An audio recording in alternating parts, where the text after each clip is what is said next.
Olá, buenos dias, aqui é a maestra Débora e vamos começar com a unidade 7, lá na página 71, que traz novamente o presente dele indicativo, tá? Então, a gente vai ver o uso e algumas conjugações. E aqui vai entrar alguns verbos, outros verbos irregulares, tá? Outro tipo de irregularidade. A gente vai começar a ver aqui. Então, primeiro, né? Presente indicativo, para que ele é usado? Ele é usado para expressar acciones que têm lugar em el momento em que se habla, ou seja, no tempo presente. Ah, professora, mas o presente não é presente? Sim, é presente, né? É algo que está acontecendo agora. Só que a gente vai ver que a gente pode usar os verbos no presente indicativo em outras situações, tá? Por isso que é importante a gente saber a conjugação do verbo. Porque eu sabendo conjugar o verbo, eu sabendo as terminações de acordo com cada desinência, eu não vou confundir o presente do indicativo com o imperativo. Por que eu estou falando isso? Porque no segundo tópico aqui, diz que o presente do indicativo também serve para dar ordens, dar ordem. E é uma das características do imperativo. Só que o imperativo, ele se conjuga de um jeito e o presente do indicativo se conjuga do outro. Então, por isso que é muito importante saber a conjugação das desinências, né? O que é conjugação da desinência? O que é isso quando eu falo isso? É saber como cada verbo terminado em ar é conjugado, os verbos terminados em e e os verbos terminados em i, tá? Então, nesse primeiro momento aqui, então o presente do indicativo, ele expressa realmente o que ele quer dizer naquele momento, né? O momento presente. Então, por exemplo, que haces? Banho al perro, né? Então, tá perguntando o que faz, dou banho no cachorro. O segundo tópico aqui diz que pode ser órdenes, dar órdenes. Então, é aquilo que eu falei. Isso é uma das características do imperativo. E, nesse caso, como que eu não sei que é imperativo? Como a gente viu na aula passada, o verbo vas, né, o verbo ir, ele está conjugado diferente. A gente viu lá na semana passada que o verbo ir, ele é irregular no imperativo. Então, nem é essa conjugação. Assim como o verbo traer, eu conjugaria no imperativo trae tu, traiga usted, que também é irregular, tá? Então, olha como é diferente a conjugação do verbo no presente do indicativo para o verbo no imperativo. Mas, mesmo assim, eu posso usar o presente do indicativo para dar ordens. Ahora mismo vas a casa de Marcos, e traes el libro. Então, é o verbo vas, do verbo ir, né? E o verbo traes, conjugado, do verbo trazer, traer. Vamos ver aqui outra situação que eu posso usar. Opa, passei demais. Aqui. Terceira situação que eu posso usar o presente do indicativo. Expressa acciones que ocorrem frequentemente, né? Então, expressa ações que ocorrem frequentemente. Então, ações que acontecem quase sempre, né? Então, a gente tem muito o costume de falar as coisas no presente, né? Então, ó, eu nunca desayuno por la mañana. Desayunar significa tomar café da manhã, né? Ó, eu nunca desayuno por la mañana. Não é algo que aconteceu agora e também não é uma ordem, mas é algo que o falante, né, está dizendo que acontece quase sempre, né? Então, frequentemente. Então, o verbo desayunar termina com ar. Eu sei que o é da primeira pessoa, né? Eu desayuno. Então, eu vou fazer essa conjugação desse modo. Outra situação que eu posso usar o presente do indicativo. Pode expressar acciones futuras, né? Então, olha, outro tempo verbal que não pode ser confundido, tá? A gente vai ver um pouquinho mais para frente que o futuro, a conjugação do futuro é diferente do presente do indicativo. A gente vai ver, né, que as desinências ar, er e ir se conjugam de outra maneira diferente das desinências do presente do indicativo. Mas mesmo assim, eu posso usar o presente para expressar algo futuro. Então, el próximo ano compro um carro. Então, se fosse no futuro, eu colocaria o verbo da seguinte maneira: el próximo ano compraré um carro. Então, compraré é diferente de comprou. Eu consigo ver na hora ali da conjugação que tem algo diferente no verbo. Então, o re, pelo, né, compraré, eu consigo saber depois, né, com o tempo, claro que vocês vão saber também, que está conjugado no futuro. E como está terminando em o, ele está no presente do indicativo. Então, o próximo ano, compro um carro. Então, é uma coisa que pode ser usada também o presente do indicativo. Se pode utilizar para referir-se a ações passadas, principalmente em biografias. Ó, outro tempo verbal também que está sendo aqui camuflado com o presente do indicativo. O passado, pretérito, né? Então, eu também posso utilizar o presente para falar do passado. José Martí nasce em el año 1853 e muere em el año 1895. Né? Então, o verbo nascer e o verbo morir. Né? De novo, aqui eu sei como que eu sei que está no presente. Por causa da conjugação. Né? A terminação, eu tirei o ar, o er e o ir e coloquei determinada conjugação aqui, tá? No lugar da desinência. Se fosse no passado, né, o pretérito perfeito seria José Martí nació el año 1853 e murió el año 1895. Né? Então, tem uma diferença para nació e nasce, murió e muere, né? Um tá no passado, no pretérito, né? Aí a gente muda ali a desinência, de acordo com a sua terminação. Então, é esses 5 casos aqui que eu posso estar usando o presente do indicativo, tá?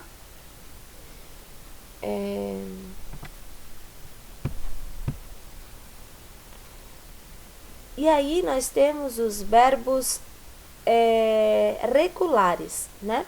Então, qualquer verbo regular não vai mudar o seu radical. Ou seja, ali, né? Não cambia o radical. Não vai mudar o radical, né? Então, lembrando o que é o radical. Eu tenho 3 desinências no espanhol. Verbos terminados em ar, verbos terminados em er e verbos terminados em ir. Quando eu tiro essa desinência para fazer a flexão do verbo, o que sobra é o radical, né? Então, vamos ver aqui um exemplo.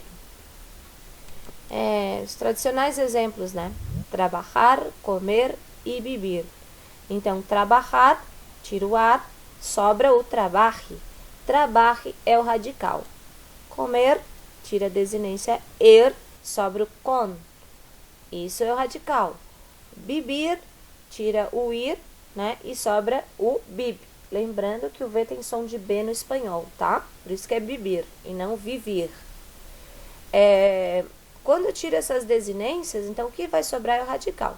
Quando eu faço a flexão do verbo em todas as 3 pessoas do singular e nas 3 pessoas do plural, olha só, quando eu faço essa flexão do verbo, eu faço essa conjugação do verbo, o radical não mudou em nenhum momento. Ficou trabalhe nas 3 pessoas do singular e nas 3 pessoas do plural. O que mudou foi o que está ali em vermelho, que é a conjugação do verbo no presente do indicativo. Verbos terminados com ar, o, as, a, amos, as e am, tá? Então, isso vai acontecer com todos os verbos que terminam em ar, né? Eu vou conjugar daquela forma. Se for yo, o, tu, as, usted, ele, ella, a, nosotros ou nosotras amos, vosotros ou vosotras as, ustedes, ellos e ellas an, tá? Então, o que acontece aqui? Se o verbo for regular ou irregular, essa desinência sempre vai ser a mesma para essas conjugações, tá? Com os verbos terminados em ar, er e ir. O que vai mudar, então, seria o radical. Então, trabalhe é regular, então não vai mudar. O verbo, por exemplo, estudar, também é regular. Vai até estude. Então, eu repito o estude em todas as pessoas e só mudo aquela parte ali final de acordo com a pessoa. Né? Então, se for o yo estudio. Tu estudias, e assim por diante. E assim vai ser com as outras desinências também, o verbo comer, vivir, verbos que terminam com er e também verbos que terminam com ir. Na prática, a gente consegue observar que a maioria dos verbos irregulares são com er e com ir, tá? Mas isso é com a prática, é com o tempo a gente fazendo leituras, fazendo exercícios, a gente consegue ver que terminam com er e com ir. Ó, verbos irregulares, então cambia el radical. Então vamos ver aqui. Ó, algumas irregularidades do verbo, tá? Então vão ter verbos que no seu radical o e vai virar ie, como é o exemplo ali do verbo querer, né? Onde que muda? Qual é o e? Porque tem dois e no verbo. Sempre no verbo, no e do radical, porque o er do final é a desinência que vai sair fora e que obrigatoriamente vai mudar na hora da flexão do verbo, né? Então ali, ó, e que vira ie. Exemplo, querer. Yo quiero. Tu quieres. Él, ella e usted quiere. Agora, no nosotros e vosotros, é importante vocês anotarem que mesmo o verbo sendo irregular, ele nunca vai mudar, tá? Então, seja em qualquer desinência, os verbos terminados com ar, er e ir, que sejam irregulares, não vai ter mudança na primeira e na segunda pessoa do plural, tá?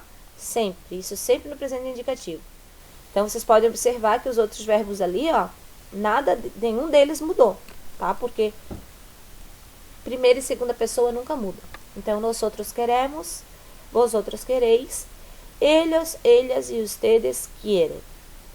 Existe também a irregularidade dos verbos que o u vira o e, que é um exemplo ali, o dormir, né? Opa, aqui tá errado. O o vira o e, tá? Eu vou primeiro falar desse o que vira o e e depois eu vou ali pro julgar, porque daí a gente vai falar primeiro do verbo dormir. Então, ó, yo duermo, tu duermes, él, ella y usted duerme, nosotros dormimos, vosotros dormís, ellos, ellas e ustedes duermen. Então, notem que na terceira pessoa do plural, o verbo volta a ditongar, tá? Então, volta a ser irregular. Quer dizer, ele sempre foi irregular, né? Mas ele volta a ter aquela ditongação. Agora sim, os verbos que tem u e viram o e, como é o exemplo do verbo jugar, rugar, né? Brincar ou jogar. Então, yo juego, tu juegas, ele juega, nosotros jugamos, vosotros jugais e ellos juegan. Lembrando que o J com todas as vogais tem som de R fraquinho, tá? E ali outro câmbio, né? Outra mudança do radical, que é quando o E vira I, que é o caso do pedir. Então, ó, yo pido, tu pides, él pide, nosotros pedimos, vosotros pedís e ellos piden. Existem também algumas irregularidades, como acrescentar o G no verbo, como é o caso do verbo tener ou decir, né? O tener e decir e outros verbos que acontecem isso, geralmente se acrescenta o G na primeira pessoa. Por exemplo, yo tengo e yo digo. Também existem casos de colocar o Z, como a gente viu no verbo conocer, né? Yo conozco. Aí já a partir da segunda pessoa tira o Z, né? Assim como do G ali, tira o G também. Então, yo conozco, tu conoces. E existem mais alguns outros tipos de irregularidades que a gente vai ver mais pra frente, tá? Então, por enquanto é isso. A gente vai... tem aqui também alguns verbos irregulares, né? Que é aquele caso ali que eu falei, tá? Verbos irregulares. Então, eu tenho o verbo cair, né? Que é aquela situação que eu falei, ó. O G que vai ali na primeira pessoa. Yo caigo, tu caes. Ó, e depois ele passa a não ter o G, tá? Então, geralmente, os verbos que tem G, como é o caso aqui, ó, de cair, hacer, poner, decir, né? O G é na primeira pessoa. Muda também aqui, ó, tem uma ditongação, né? Então, a primeira pessoa geralmente é bem diferente, tá? E depois ele vai para a forma como a gente conhece ali, né? Cair, tu caes, cair. Mas ele tendo essa mudança em uma pessoa não significa que ele deixou de ser irregular, tá? Então não importa se teve mudança em uma ou em todas as pessoas.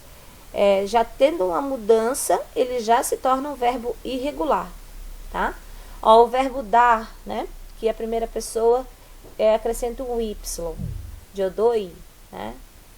Depois ali o verbo decir, né? Que é digo e também muda o e para i, digo, dices. O verbo haber, totalmente diferente, tá, gente? Existem verbos como o verbo haber e o verbo ir que na hora da conjugação eles vão ser totalmente diferentes. O verbo haber mesmo é um verbo que a gente usa muito como pronome de complemento, tá? Então, por exemplo, ali, né, no pretérito perfeito composto ou pluscuamperfeito, a gente usa o verbo haber com outro verbo no particípio. Então, ali o verbo haber no presente do indicativo, né? Eu he, tu has, ele há, nós outros hemos, vós outros habeis e ele os há. O verbo ser, que muda aqui o G, né? Fica um G aqui na primeira pessoa, depois se conjuga de forma bem parecida como um verbo regular. O verbo ir, que é totalmente diferente, né? Eu vou, tu vas, ele vai, nós outros vamos, vós outros vais e ele os vai. O verbo ir, aqui, né? Lembrando então a ser que é fazer, o verbo ir, né? E agora o oír, que é de ouvir, né? Eu oigo, tu oies, ele oi, nós outros oímos, vós outros oís e eles oem. E o verbo poner, que é aquele caso que tem o G na primeira pessoa. Eu pongo, tu pones, ele pone e assim por diante, tá? Então, aqui são alguns dos verbos irregulares, certo? Ó, então, se vocês observarem, a maioria aqui é er e ir. Apenas o verbo dar que é conjugação com ar. Então, com o tempo, vocês vão observar que realmente isso é verdade, tá? A maioria dos verbos irregulares terminam com er e com ir. São poucos os casos dos verbos que terminam com ar, que são irregulares, tá, gente?